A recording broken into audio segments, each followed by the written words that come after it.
Hey everybody, Tom here, and going to start talking about information, about the concept of information. And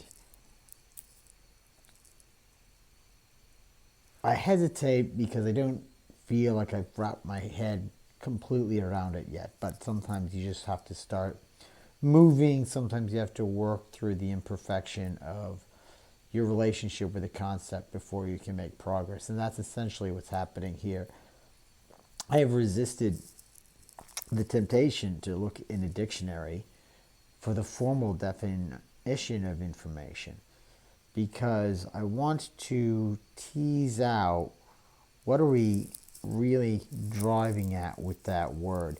And in the process of this reflection, it has occurred to me that there's this significant distinction between how we use it in an ordinary colloquial manner and how it is deployed with reference to the domain of the digital, where, and in this regard, I have adverted to some technical specifications, such as Claude Shannon's paper, The Mathematical Theory of Communication, which was in the footsteps of other significant contributors, and we can come back to all that, right?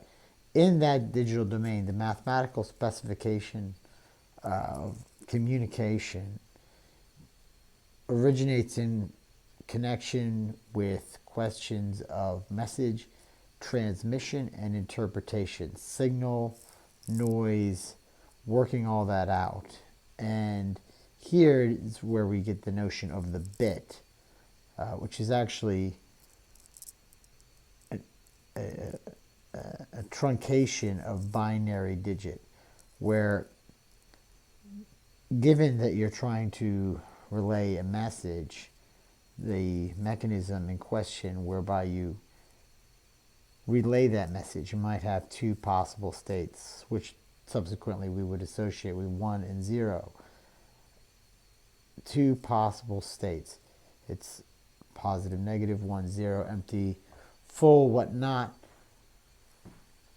The condition of the relay at a given moment, that specification is a term of information, and the relative information of a message is going to vary depending on how many symbols are at hand to create that message, amongst other considerations. But the greater the possibility of the possibility number of messages available with a set of symbols, then the greater the information is which resides in a specific message, because that message not only indicates positively what is asserted, but also what is negated. And we can revisit that and try and communicate it more clearly subsequently. But note that this technical treatment of the term information differs from how we usually use that term, which is in reference to the idea that we are communicating a specific trait, a property, a circumstance, a state of affairs, about a circumstance, a situation, what have you, an object, a person, a place. That specification, though, isn't constrained, as it is in a technical domain, to binary manipulation. In fact, it's very open, and it necessarily open because reality itself has that capaciousness. And there's another crucial thing here. As we describe the world, we see it as exhibiting a quality of continuity. Continuity.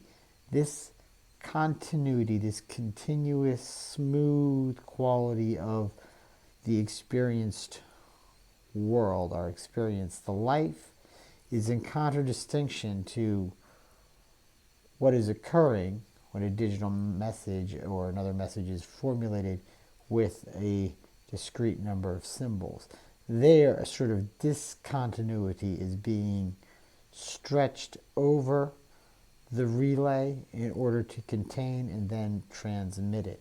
So there's a tension in this word information, which I think will be fruitful to reflect upon, especially in light of that some people have even taken a somewhat extreme position that information in the technical sense of the term is somehow, as opposed to the colloquial, the most fundamental constituent element of reality.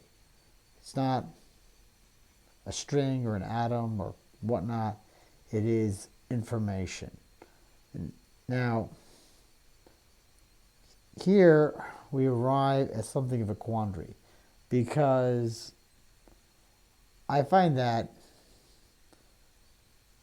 an unduly abstract approach to reducing reality to its most elemental terms.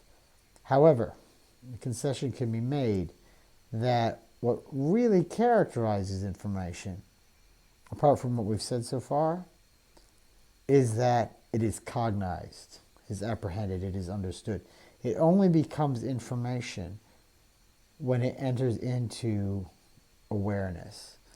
And on this score, we may actually arrive at a point of possible intersection between whatever we are discerning with the narrow technical treatment of the concept that we find in the theory of information, technically speaking, and what we're driving colloquially when we are using information to reference simply points of contact with the factual world.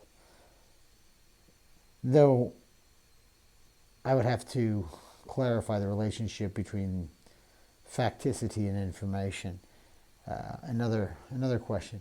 So much by way of some initial thoughts, obviously of a speculative and open nature. I must apologize for that lack of concrete conclusion in any meaningful respect in this specific video, but best to get the ball rolling, even if it is in a merely anticipatory fashion.